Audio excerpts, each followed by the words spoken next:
Hey, everybody. Welcome to the Story Studio podcast. We have a fun guest for you today, a fun guest who we'll introduce in full later. But for now, she's Ninie Hammond, and she is one of our studio writers and is is a lot of fun. This should be interesting. We're going to talk tonight. She's fun. Yeah, she's fun. She is. She's fun. I know her really well. She's fun. She's fun. So we're going to talk to Ninie about legacy and working, like becoming a writer later in life, because I know that there's an audience that I don't know, feels that it's too late to learn, or that they are drowned by the technology of it all. And so we'll talk about all that stuff. But for now, welcome, Ninie. Thank you for joining us. Hello, Ninie. Good to be here, and it's good to see you, Dave. Well, I mean, he's kind of like the groundhog. He lifts his head up, looks around, and sees if it's going to be cold weather. And I've actually been up all night. I feel like Charlie on It's Always Sunny after he's sniffed a bunch of glue.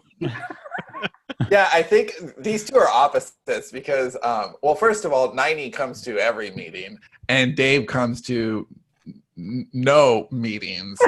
Nary a meeting. Nary a meeting. But they have met each other before, but they know who each other are. We'll put it that way. Yeah. They have a passing acquaintance.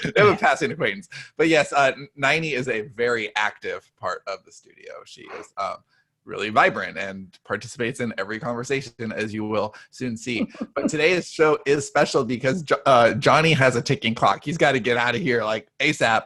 And Dave hasn't been to sleep in like 3 days or something.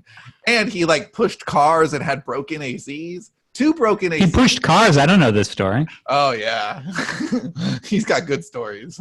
Not 2 broken ACs. He doesn't. Yeah, Joel had a broken AC also. Oh. Which is why we missed a meeting with Chip, our weed guy, yesterday, to talk about questions for weed. Not our weed supplier guy. They're not even in the same state. These were conversations about weed so we could get it accurate in our stories. Yes, because you've never ever partaken of that particular recreational or medicinal. Not by the kiloton. But he didn't inhale, so it doesn't count. It doesn't count. He and Clinton. The picture of Chip's pickup truck was pretty cool. That was amazing. That's going to be my new wallpaper. Yeah. Ninie, do you have anything cool this week? You told me I didn't have to come here. You don't have to. You don't have to. All right. So let's do this. Me, Sean, and Dave can do ours. And if Ninie, if you come up with one, you can add it. And if not, then you certainly don't need to. Thank you. All right. Liar, pants on fire. I'm sure I said that, and I apologize. Dave, what's cool for you? My something cool is that I'm actually still alive. Yesterday morning, my wife I knew it was her fault. It was. Oh, actually, she had gone, and then she came back right before work, and she was about to start the car. It wouldn't start. Battery died. So she's like, "Well, I don't want to leave it outside because." The battery died. It wouldn't even lock. The door wouldn't lock. So I said, okay, I'll just push it into the garage so we don't leave it outside until I can get it taken care of. So I went to push my car into the garage. My driveway goes up at a slant. And I used to push cars all the time when I worked at the gas station. Like just for fun? Yeah. I pick them up like King Kong. I used to go car pushing on Friday nights. No, when I worked, that's cow pushing. It's cow tipping. Yes.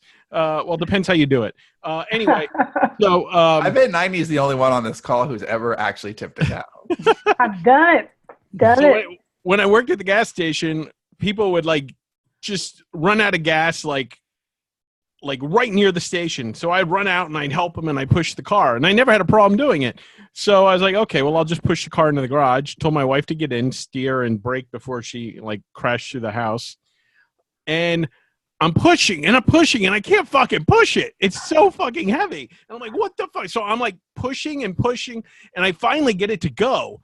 And I'm like, good. Okay, going. So then it hits the bump right before the garage starts, and it stops, and then it backs up on me. So I catch it, and I'm like pushing with everything I have so it doesn't roll over me and kill me. I'll to watch this on YouTube. I'll go next. My something cool is Dave's story right now. My back and my shoulders feel like fire for like ever since then. I was going to say that I hilarious. would subscribe to a pay-per-view for that. I would have too. And what's hilarious is I didn't hear this story. I saw it in Slack, and I pictured it as him being broken down somewhere and having to push the car for a substantial period. Like, No. I have no idea. It was just up He a somehow drive. ends up in like an Eli Roth movie. It's just amazing. No, but then I had to get a car battery, and that took all fucking morning because fuck that. Anyway, yeah. So, Wow. All right. My something cool is the return. And Johnny, if you don't know this yet, then just awesome. If you do, I hope you're loving it. But the return of I'm Sorry on Netflix. No, I did see that was back. I've been working my way. We just finished up Working Mom season 3, so we'll move on to that. Oh, we just watched that. But we're only on episode 3 of I'm Sorry. But Johnny found that show a few months ago, and I love it. I love the dialogue in that show. I think it is so funny, and it moves so fast. And we started watching the Ansari's show. What'd you say? Is that Aziz Ansari's show? No, Oh, no. It's It's Andrea. What's her name? Savage. Savage. Yeah. Yeah, it's if you've seen episodes, she's the lesbian boss in like the last season. I didn't see the last season, but okay. But she's great, and she's really funny, and she plays a comic writer. So it's basically Curb Your Enthusiasm. It's the same show, except with a Except that I like this one. yes, except I don't like I Larry love David. her. I know you do. But Larry David, But I I'll just hate want to this. I just want to punch him in the ear. But this, like, she's funny. Like, I would want to hang out with her all day. Like, she just would fit in. Like, you could just see her being in the studio. She has our vibe. And so it's really fun to watch. So anyway, I'm In sorry. lieu of something cool, I'm curious what you're watching right now, Ninie. Oh, don't ask me a question like that. Why? Faces of Death. Oh! I'll bet it is Faces of Death. I'm sorry. I don't watch television. I don't watch Netflix. I don't That's do that. Oh, that's see, as you're good an better than answer. us. That's a better answer than ours. I have never seen that. One of the things I've never done. I have never seen an episode of Oprah ever. What? That's okay. I barely have. I have never seen an Academy Awards. I've never seen a Miss What? pageant. And I don't watch anything. You told me to go watch. You live on an actual mountain? Thank you very much. You told me, Sean. You told me to get A Quiet Place when I was. Yes, my yes. therapist was deaf. First movie I've seen in months. It was really good, but no, I don't watch anything. They're in watch- color now movies, and they have sound. Oh, shut up. Ninie, you watched Big Little Lies recently, didn't you? I'm supposed to have, but I haven't yet. Okay, all right. Okay. No, that makes sense. It's what do on you the read? list. It's on the Fucking list. that HBO, that newfangled HBO thing. Oh, shut up. Well, this is actually a really good lead-in, despite Dave's being an asshole, because Dave. Ninie's a member of our studio, and there are ways in which there's a culture gap a little bit, and so I think that Well, there's we're a gonna. culture gap with Dave and everybody. That's true. There is a culture gap with Dave. It's just on the other end. But do you remember the time that Dave said something? I don't remember what it was on the podcast. He was laughing. He goes, "Was everybody thinking this?" We're like, "No, Yes. not even close." Yes. It's one of my favorite moments ever. Oh, But the fact that there is a culture gap would probably deter a more timid writer. And so, since today's topic is, being an older writer, starting when you're older and dealing with young whippersnappers like us and technology and all the bullshit like that.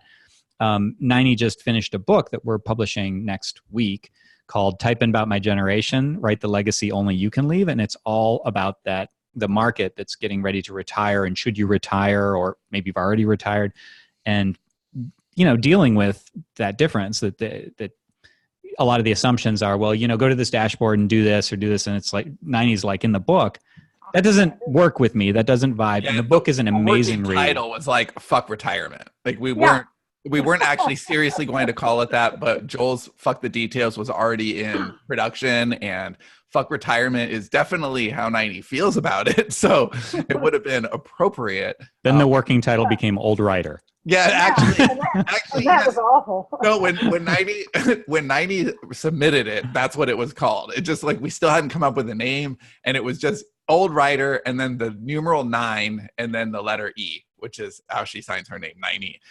And yeah. So anyway. Well, I'm just glad that I'm no longer the elder statesman of this company. Oh, Thank you. I left over several generations. Thank you for that. There are, listen, there's a bunch of us. You guys need, I was watching something, it said it was about Medicare. I wandered through the room. Every day, 10,000 baby boomers turn 65. Every day. We are going to eat your lunch. Yeah, you can kiss your Social Security goodbye, everybody. Oh, you could have kissed it goodbye already. Hey, listen, I'm drawing Social Security. Yours, and yours. Enjoy. So you hear that, young people? Please start fucking. You need to fuck and get people out there in the workforce. Yes, right. There's going to still be sort of a gap there, but between ages, yes. Oh, we put them to work younger now. So maybe a good place to start is, Ninie, can you take us through sort of your journey to becoming a writer? Like, what are sort of the high points along that route, and how you decided to get into it, and what that was like, all that? I wrote, I'm like all the rest of you. I wrote when I was a kid. I wrote. I was an English major in college. And then after college, I had children and I stayed home. So when I started back into the workforce, I put my youngest child in nursery school. I was already older than everybody in the building then. And so I took the first job that was offered me, which was being a disc jockey at a radio station, WGRK in Greensburg, Kentucky. And Greensburg is right on the central and eastern time zone line. I never knew what time it was. Every time, when you listen to the radio, they say, we're at 7 o'clock. And I'd go, we're at 7 o'clock, maybe, or 6, or 8. I don't know. I never knew what time it was. I wrote 420 somewhere. This is true. So I wrote commercials for them. I wrote news stories, which I got from listening to the police scanner. I mean, seriously. There's a wreck on phase 48. So that's the police scanner. So I wrote the local news stories, and then an actual opening at an actual, no kidding, live newspaper came open, and I applied and I got it. And then I really became a journalist. I'm a serious journalist. I mean, it was a weekly newspaper. At one time, I was running the newspapers in Springfield, Kentucky, and Washington County, Kentucky. In Washington County and Marion County, Kentucky, at the same time. So that was fun, particularly given that they were very different communities. The cornbread mafia story, which I tell in the I love this. Which I tell in the book. Marion County was at one time the biggest marijuana producer in the country. Marion County, Kentucky. One little. You got that, Sean? Place. Yeah, weed is coming up a lot in the last 20 minutes. Yeah, well, not my fault. And the way it occurred was that in Kentucky, they raised hemp for years for rope. And then all these boys, Kentucky farm boys, went off to Vietnam and discovered that people were paying ridiculous sums of money for what was growing behind the barn, at grandma's house. So they came back home, and the similarities between tobacco and marijuana, they're almost the same thing. It requires the exact same equipment, the exact same barns, the exact same production. Everything is the same. And all of these farm boys raised tobacco. So they just started raising dope. And pretty soon they were, this was a farmer who has not raised an ear corn in 5 years, is driving the biggest truck in town, and he's got a mansion. And everybody has stories. Everybody in Marion County has stories because it's. How much weed did you grow, Ninie? I'm not going to tell you. No, I like that answer. I couldn't listen. I got black thumb. I can't raise anything.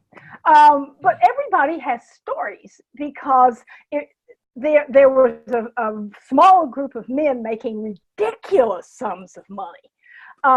And the guy at the furniture store told me, I came in to buy a lamp, and he said, do you know Johnny Boone? I can use his name because he's been on America's Most Wanted, so his reputation's already been destroyed. And he said, Johnny Boone was in here just a little Johnny bit. Boone just sounds like a badass marijuana. No. Oh, Bad guy. look him up. When you get off here, go to America's Most Wanted and look up Johnny Boone. Anyway, Johnny Boone had just been in there, and he had bought a huge boatload of furniture and paid for it out of a garbage bag full of money in his trunk. Just went back out there, and the guy comes with him, and he opens the garbage bag and counts it out and gives it to him and goes. It's the truth. Those things really happened. Johnny Boone was the one. He was from what?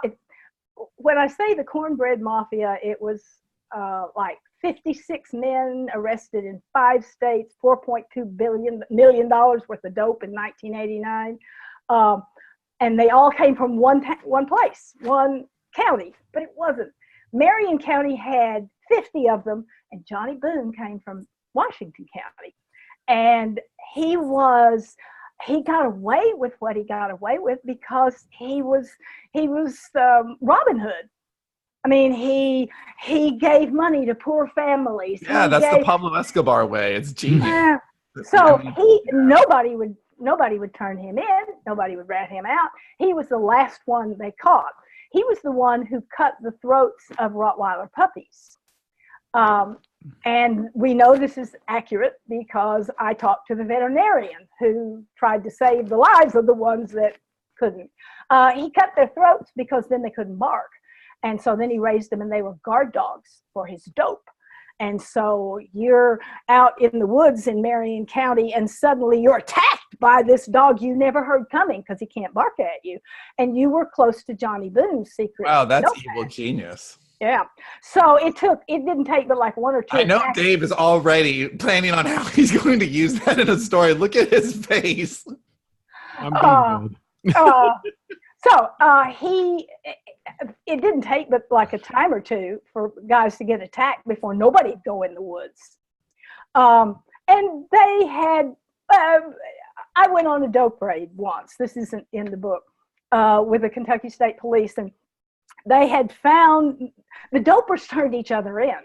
So it was constantly the police were busting this guy. Well, so he told them about this guy. Well, he told them about that guy. So they were busting people all the time, but they couldn't get a conviction because the jury pool was tainted, and so nothing ever happened to them. There's a book called, I wrote a book called Homegrown, which has many, many, many true stories in it, but it is fiction, and it was about the Cornbread Mafia. And there's a book about the Cornbread Mafia. But people would, I've lost my train of thought. Well, it's about you and your writing journey. So so the Cornbread Mafia, you were covering them on the newspaper, right? Okay. So how did that evolve into books? Okay, how that evolved into books. Actually, that was the first book that was really mine that I ever wrote. I was running a Metro. It was a weekly newspaper, but it was Metro. It was in Louisville. It was in Jefferson County. And my husband was offered a job, but we would have to move to England. And I decided after a particular incident having to do with the press, that that was fine with me. So we moved to England. And so I'm stuck there. I mean, I've been 25 years. I had written every day. And suddenly I'm in this little cottage looking at the rain. And sounds perfect to me. So for real, I've always wanted to go there. So I was looking at the rain, and it almost really did. This is almost not figurative. Feel like words were backing up in my head, like I was a stalled train car, and they were just coming. That happens to Dave, but it's in his bowels. Yeah. Ooh, it's interesting. So way to go right there. So I decided to. I had to write something. What? A book. Fine, we'll do a book. I had no idea how to write a book. I had no idea. How old are you at this stage, Ninie, when you decided to write your first book? 58. Okay. So I had done a story on a woman whose name was Heather, and she had fallen out of a car, and her mother had run over her when she was 4 years old. And it was an absolutely gripping story. The little kid falls out of the car, the sister screams, the mother stops, she runs around the car, and the front tire is sitting on top of Heather's abdomen, just there. Wow.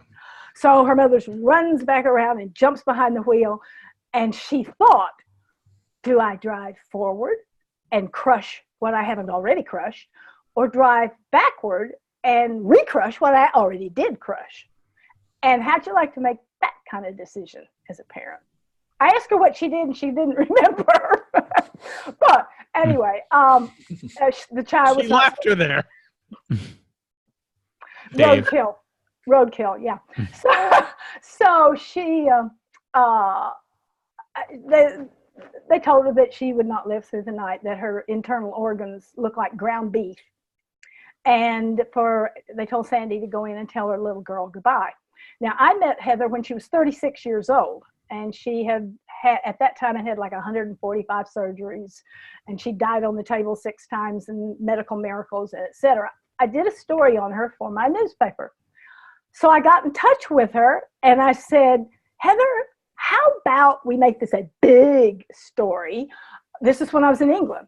I emailed her. I said, Heather, how about I write a really big feature story, and we'll call it a book?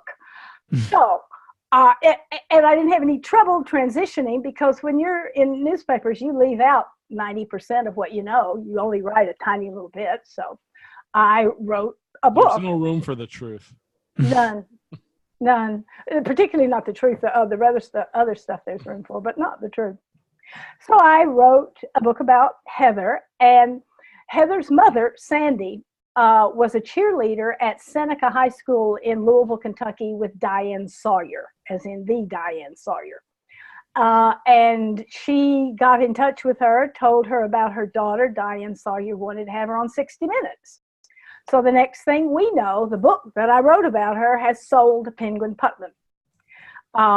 And so we go to New York and we sign papers, and I think everything's glorious, and it didn't sell worth shit. So that was that. It was over.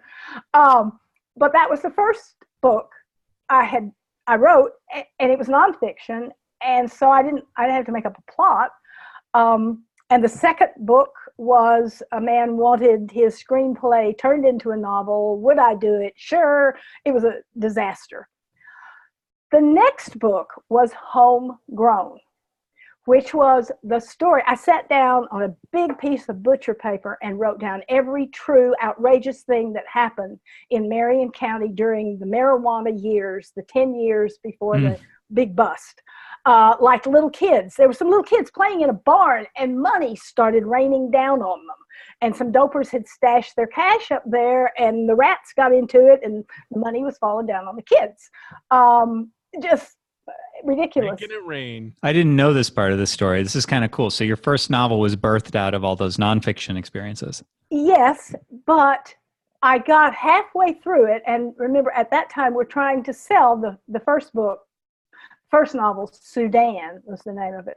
And we were trying to sell that, and while I was writing Homegrown. And we got a rejection back from one of the places we sent Sudan, and the editor said, this has no true author's voice. And I lost it. I thought, I guess I don't have a voice. I mean, I tried my whole journalistic life. The best thing about your writing is your voice. Like, no doubt about it. Well, I had stomped on it for years, and I just went into a total tailspin. And then I got mad. About the third day I got one. I will write my own book, my own way, my own characters, my own plot. I'll tell it my way. By golly, it will have voice. So I thought, okay, how do you start a book? Okay, so we're going to come up with a character. Her name's Ann Mitchell, and we put her in front of this big, creepy house, and that's a house where she grew up. And when she was a little girl there, what? I mean, something had to happen to her. I had no idea. I had no plot. I had nothing. So I thought, okay, fine. She doesn't have any childhood memories. Okay, well, why doesn't she have any childhood memories? something must have happened, must have been some big thing if her whole childhood's gone. And from that, I evolved the story that was The Memory Closet. And it was published before Homegrown. Then I went back and finished Homegrown and published it. Okay, cool. So as you're doing this, what's your thought on, because you were 58 last we checked in. So was there any thought at this point of so we've known you for what, a year and a half now, something like that, and it's hard for me to imagine that this thought would enter your head as you're writing a book, but I'm just curious whether you were like, well, I'm too old, I shouldn't be able to do this, or I'm frustrated by everything that I'm seeing in the rest of the space. No, not a thing. Never occurred to me. I'm not really aware of how old I am. That was the reason I didn't like writing the book, the old writer book. She lied to us about how old she was the day she met us too. She in the forward, right in the opposite direction. She told us she was a year older than she actually was, and then she got a year older, and the new age that she was telling people graduated up a year too. Yeah, and then I had to write old writer and had to be honest about my age, and it hurt. But I don't. When she was done, she said, "I'm so glad I'm done with this because I don't like thinking about old, and you made me think about it the entire time I wrote this book." It took me 2 weeks to write and edit that book, and I thought about old more in those 2 weeks than I have in the previous 72 years. I just never thought about it, and I was like, "Get me out of here! I'm tired of carrying." That's why it was valuable. You have tremendous insight, and I think we're all grateful that you. I think if you were preoccupied with it, the message wouldn't resonate as well. So just real quickly, again, the book is called "Type In About My Generation: Write the Legacy Only You Can Leave," and we'll talk about legacy and stuff. It's at sterlingandstone.net/mygeneration. That'll take you to a list sign up if the pre-order isn't live yet. But the reason it's such a good book, because a lot of people in the studio read it. It was a quick read, and so a lot of us picked it up. And I think the fact, Ninie, that you don't preoccupy yourself with like, oh, what if this and I'm older, whatever. In any way. Right. But at the same time, we've seen a few things where you're just kind of like frustrated with us, with that gap, or frustrated with something technological. Right. Ninie can rant like anybody. Oh yeah. Well, you guys, I mean, it's being in a room and you are the one square peg with all the rest of the round pegs, and the round pegs are talking to each other, and you know what the hell they're talking about, and they act like you do. I mean, they use technology that you don't have any. What? They talk about movies you haven't seen, and like Sean is the biggest offender in this particular. Sean compares everything to a movie. It's like this. Well, fine, I didn't see that. So I don't have, or he'll say, it is like the love child of this movie and that movie. I haven't seen either one of them. And so I am just totally lost, but whatever it is. So what the hell have you been doing for 70 years? Writing. No, I can't, people She ask. doesn't miss deadlines, Dave. Oh no, I was a journalist. I don't miss deadlines. I was. So was he. I do not have a good answer to the question of why I don't watch television or movies. I really don't know why I don't. I just don't. One of my sons is a filmmaker. I write screenplays. I've written probably 10 screenplays that he's made into various things. And I've never even seen those. I don't know why. I tell you what I have discovered about your generation. I'm smearing everybody younger than me into that.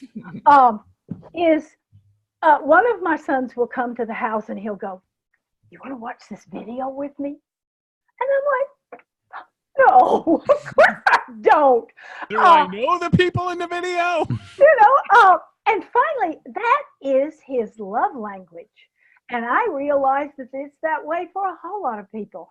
Their way to say, let's go do something together, is let's go watch something together. And that's the way they see it. Not with Dave. He doesn't want to watch stuff with anybody. My generation, if you wanted to get to be with somebody, you went and you sat and you looked at them and you talked. You didn't sit here and text them something so that they could read it, and you didn't go watch a video with them. So I don't relate to that at all. My son is 12, and he and his friends will get together. They'll hang out, and they'll all be watching their own iPads. They'll be watching different YouTube videos. Yeah, and that's their idea of getting together. Yeah. One of my sons has 9 children. No, I didn't make that up. He really does. He has 9 children. They range in age. I bet he doesn't have time for movies either. Well, there was a time when he didn't. Okay, move on. There, the oldest is 19. The youngest is 2. So all these kids in between, their mother is, she is general patent about their use of videos and video games and anything electronic. The kids, every week, they get 5 tickets. And they can, each one of them is an hour on some electronic device. You can spend them how you want to. You want to go binge watch something for 5 hours, hand in your 5 tickets and do. And that's all the kids are allowed to do. But they're the only kids in the world for whom it is limited. I don't know how people who have, I don't know why you want to constantly just watch somebody else doing something. It doesn't make any sense. Yeah, no, my son, he doesn't do it anymore. Actually, it was a really short phase, but he was watching people play video games, like Ninja, watching them play Fortnite. And I just think that's the craziest shit ever. Nobody's son should do that. Yeah. My oldest son has a channel, and I don't even know what that means. I genuinely don't. But he told me, Mom, I'm live streaming on a channel. I don't know what that means. All I know is that he's in his office and you can't go in there because he's got headphones on and he has all these people. He is some kind of dungeon master or something. People pay money. Uh-oh. Are you sure it's videos? What kind of dungeon? People pay money to play Dungeons and Dragons with him. Oh, okay. They pay money. And he's got this huge group of people who pay him $15 or $20 pop, and so they all show up, and he's making money, and I have no idea why anybody. That's very. So he's telling stories too. If he's a dungeon master, that's storytelling basically. That's how I got my start. And he, he was an actor for a long time. He's the one who makes movies, and I wandered in and simply listened. I didn't interrupt, and I heard someone say, okay, this monster's coming or something. And Shane goes, and the monster and he acts it out. And I'm like, no wonder they pay money to play with him. All right. So it sounds like we're a bunch of loudmouth, annoying youngsters. So what is the benefit about being around so many loudmouth youngsters? It's agelessness. How can I possibly think about how old I am when I'm around all of you guys? I feel like I'm your age until you start using words I don't know. But in terms of how I respond to it never occurs to me how much older I am than you are. You want to know what keeps you young out there, old people? Go find some young people and hang out with them. And the school asked me to stop doing that. Well, so Ninie, what would you say to somebody then who, with everything that you've just explained about how you think and how you approached it, somebody your age or maybe, a little bit younger who said, I can't learn now. I'm baffled by the technology involved. The young people are lapping me. I can't learn now. Like I'm too old to learn the skills because I haven't done them yet. What would you say to somebody who said those things? Well, for starters, I would tell them there's not a whole lot of skill involved in picking up a pencil and a piece of paper. I mean, if you want to write and you really do want to write, you can write it in longhand. You write longhand? No, but Marie does. Marie does. And Marie's the young one. And she's the youngest. She's the youngest in the studio, and she writes everything by hand before typing it over. I do my outlines in hand, so I know. Yeah, I do my outlines in the handwriting too. But I would basically tell them that the little bit of technology there is very learnable, because if I could, you could, and you don't even have to use that. But mostly, I would tell them. Say someone came to me and said, I would love to write a book, but I'm too old. And I would say, go sit your ass down in a chair, pick up a pencil and write. Joel was the one who hit the nail on the head. I asked in the Slack channel, I said, I realized 3/4 of the way through this book, I'm urging people to go out and become a writer, but I don't tell them how. And so I said in the Slack channel, give me, each one, all of you, give me your top 5 things you would tell a writer to do to get, a person to do to get prepared and to become a writer. And Joel said, tell them to write, nothing else.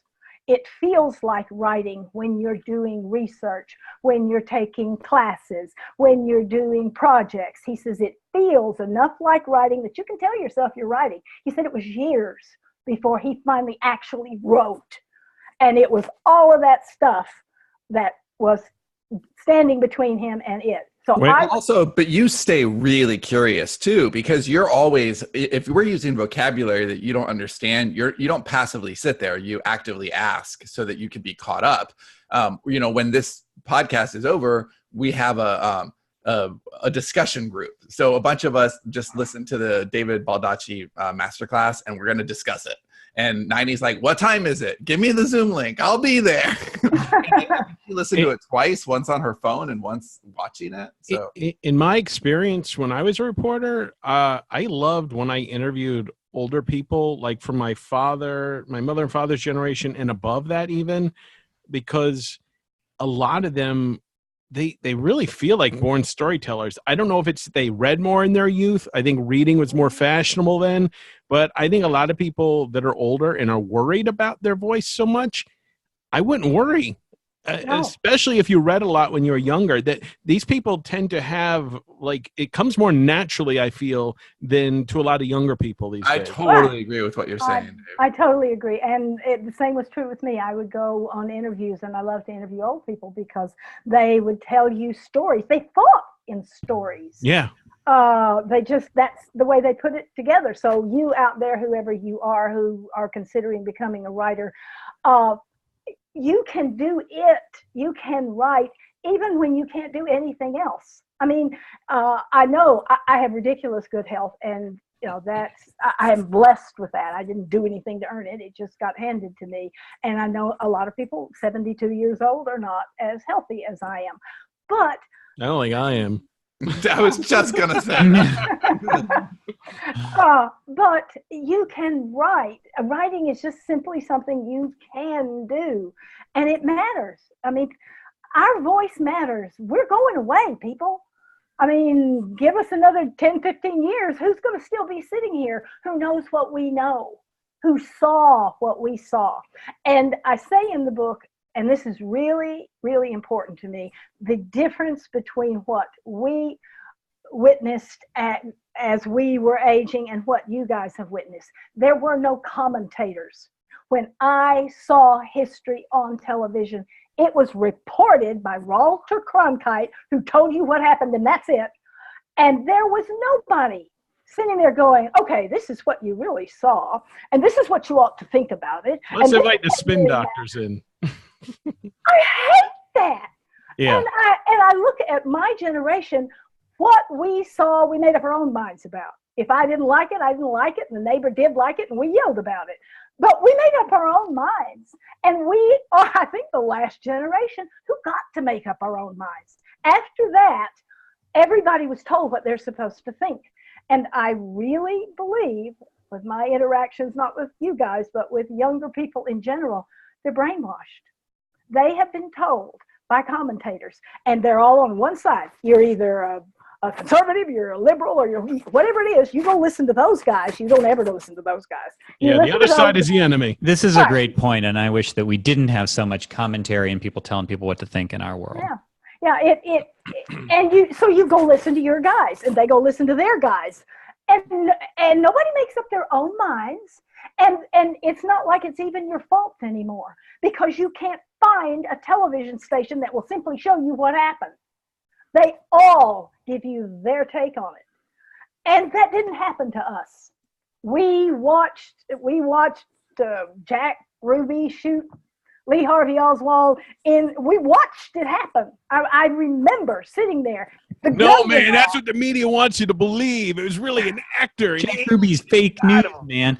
So Kat commented in the comments, he said, this sounds like a book my mom desperately needs to read. And so thank you for saying that, because that's actually not about certain people desperately needing to read, but that's one of the things that we thought of, is that I think that this is a book where a lot of our audience will get this book and give it to somebody. That's kind of, that was one of the things that Sean said early on would be something that we should look at, is that there's a certain number of people who are going to hear this message sort of first degree. They're on our email list or something.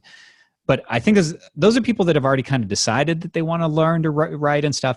I think that the real power here is when you hand it to somebody in your life. So like Sean keeps saying, this is a book that my mom should read, because there are stories. Yeah, I love that Kat said that, actually, because it's true. So when I read this, I had two immediate people in my life that I know I'm going to have them read this. They need to read this. And I don't push books on people ever. I just don't, especially in my family, right? I'm like okay, so here's an example. I'm going to tell my mom she needs to read this. I'm going to ask her to read it. I'm going to tell her it's important to me that she reads it. She has never read anything I've written. She's never read one of my books. Written over 100. She's never read a book. But I'm going to ask her to read this book. Can't she read Stephen King? Yeah, she hasn't read a book in years. She just doesn't read like she used to, because she's on Facebook being told what to think. I mean, like she has no attention span anymore. She used to. I'm a writer because my mother was a reader, and my mom doesn't read anymore. So I really love the idea of her reading this, because I think you will touch her, Ninie, and you will, because I've been telling her to read or write for the entire time I've been writing, because there's nothing that I do that my mom couldn't do narratively. Like, I get my storytelling from her, and she's always like, I'm too old to like figure that out, right? It's bullshit. So the other person that I was thinking of the whole time that I was reading it was my daughter, Haley, who is 17 years old and on the other end of the spectrum. And you had so many powerful things. I mean, I already went off on our meeting about this, but the section you wrote where it's just the technology rant, and you're talking about the entitlement that young people have in regards to technology, I thought was one of the best pieces of writing I've ever seen about the age gap. And I really loved it, and I really want these two people in my life to read it. And I can't remember the last book that I had that reaction to. And like, I'm very proud of this book. I'm proud of our company being, having you do this. So thank you, Ninie. I love this project. It made me feel very old, but I'll get over it. Can you talk a little bit about one of the reasons that you came to you came to our attention because you came to an event, but you have an amazing connection with your audience. And could you talk about that a little bit? Because that is kind of a secret sauce thing that none of the rest of us has cracked quite as well. Well, I don't know. I'm sorry to say, I don't know why you guys haven't.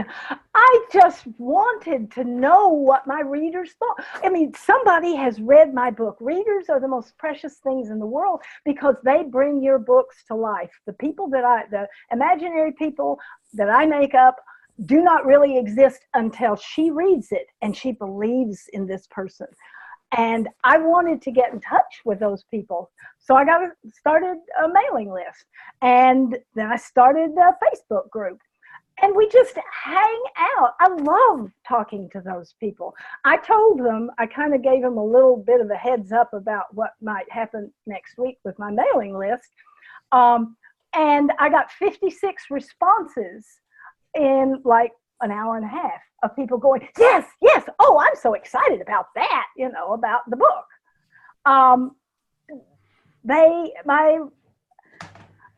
It's not special. I mean, it's not just because I'm me and I'm this cool, goofy person. It's any writer who cares enough to to have a conversation with your readers. That's all it takes, is having a conversation with your readers.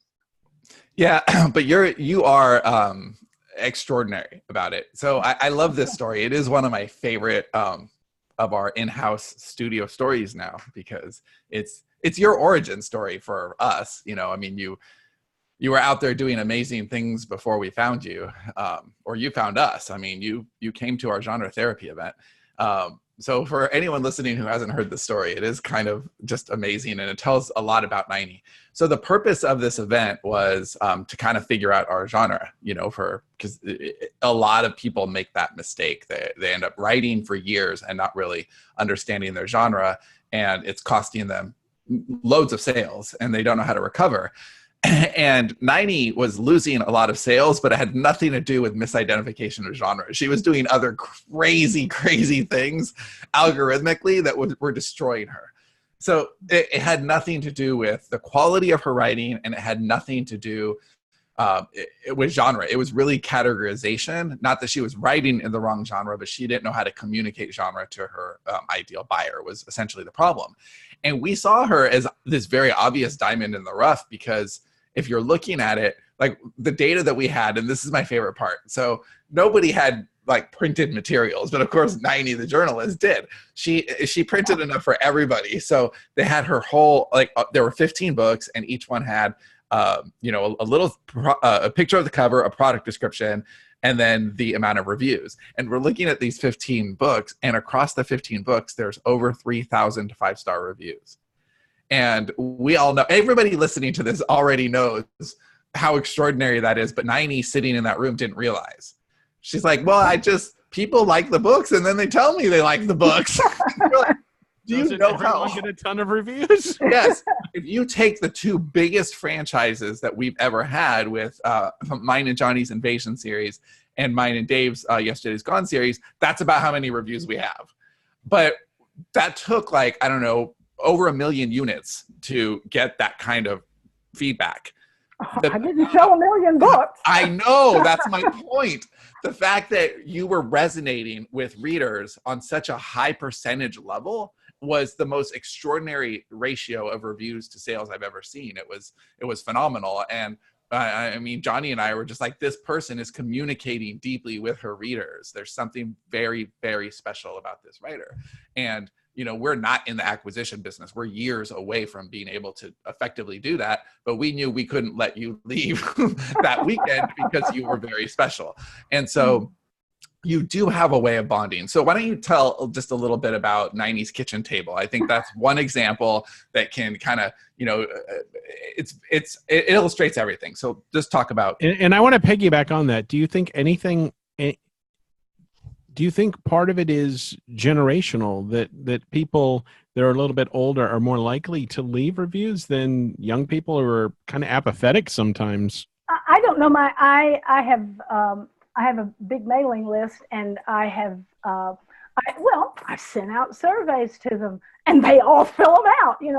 People who go, you only get 3%. Well, I had like 300 or 400. Yeah, your response rates are ridiculous, Ninie. Just ridiculous. But what that meant was I asked all kind of questions, and they all answered them. So I know who my ideal reader is, and she's a little older, but she's not my age. My ideal reader is not my age. Ninie's kitchen table.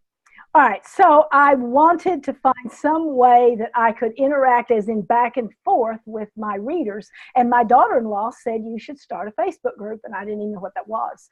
And she said, I'll set it up, you just show up. So she did, and I did. And there are about 650 people on it now. And they're wonderful. They're the most glorious people in the world. I set it up. I told my mailing list, I said, look, I call it Ninie's kitchen table because we're all going to pretend that's what we're doing. That you guys are sitting in my kitchen table in my house, and we're talking to each other over a cup of coffee. So that's what we all are going to pretend. And they did. To this day, they still pretend. Like the other morning, this woman came on and she said, I just made Nutella pancakes. Who wants some? And so all these other people are pretending that they're in my kitchen. So they're all going, oh, I want some. And then somebody else was like, no, I want mine with jelly on it. They pretend. Dave's basement. I'd be like, get out of my kitchen. I don't even like when my wife and son are in there with me. I think you should try Dave's basement. Who wants to come down to Dave's basement? I think I will. And nobody would. But what struck me as just absolutely amazing was they came because they wanted to talk to Ninie, the writer. That lasted about 2 or 3 months. Then they wanted to talk to each other. And now they get together, like they'll drive 300 miles to go have a cup of coffee together because they met at Ninie's kitchen table and they wanted to meet. And when I'm like buried and I don't show up for like months sometimes at Ninie's kitchen table, they get a little frisky, so they have food fights. And I will go there and see, holy shit, the guy from South Africa throws a biscuit at the woman from Oregon, and the man from Colorado takes his plate and turns it up on. They pretend all of that. And then they all start denying they didn't start it. And then they all want to know who's going to clean it up, because Ninie's going to put them in timeout if her kitchen is a mess. Who pretends like that? I mean, who's willing to do that kind of stuff? I mean, my readers. It sounds like your son's Dungeons and Dragons club. Oh my God. But my readers are really special people. They are. I mean, how many people would do that? Lori has a. No, go ahead, Dave. Lori commented saying, "I'm not quite as old as Ninie and would like to say it's not about how old she is. It's about how she creates a life regardless of the circumstances. Many people younger than I would do well to read about someone who's doing what she wants regardless of her age or anything else." And Kat says, "My mom's only 22 years older than me. I'm 35. But every time I try to help her to continue her writing journey, she falls into but they're younger than me. I can't do that." Yeah, my mom always says, I'm too old, which is crazy because you know what she's not too old for? To go to the flower market at 2 a.m. and load buckets into her car. Like, she's 69 years old. She has this hugely physical job. I'm like, you don't want to just like type? You need your brain. Yeah, so I do love okay, actually, we do need to wrap up. So that's a good place to wrap up, because you make such a powerful point about how legacy really does need to be shared. And you even touched on it earlier, today, about how do you get these ideas and 10, 15 years, no one's going to be there to tell these particular stories. So don't we have an obligation to pass these things down to younger people so they do know what it was like, so they do know what you went through? Yeah, I mean, really, just in closing, what are your final thoughts on this? Because, I mean, we did make you confront things that you didn't necessarily want to, and I love that you wrote this. I remember the meeting where we were brainstorming. Basically the question was, what value can we give to the audience? What message is there out there? We've got a lot of really intelligent people here, really great storytellers. And then I don't remember who suggested first, but it wasn't you. You were like, I'm willing to do that. And the studio all kind of turned on you. And we're like, yes, Ninie's going to rock that. That'll be awesome. And you did. But thank you for stepping up and doing this, because I know it's not something that you would have chosen to do, but you did it. And I think you did it for us. I think everyone who's read this so far has had a very powerful reaction to it. And I know people will. So what would you say? Like, what was the value in writing it, and what do you want to leave people with? With that book, if I could inspire one older person to sit down and write down the things you don't even know what you know. You don't even realize how important it is to pass all of those stories down to the next generation. If I could inspire one person to sit down and write, we're getting older every day. We're going to die, okay? And when we do, the stories die with us unless we write them down. A friend of mine, she found like a great grandfather, I don't know, somebody from like the 1800s that had written rather boring, detailed diaries, but they weren't boring. She was reading them to me, and they were absolutely amazing. It was like you were going back in time and seeing how life was then, and it was just so amazing. And I think even if you're not wanting to write fiction, write your story.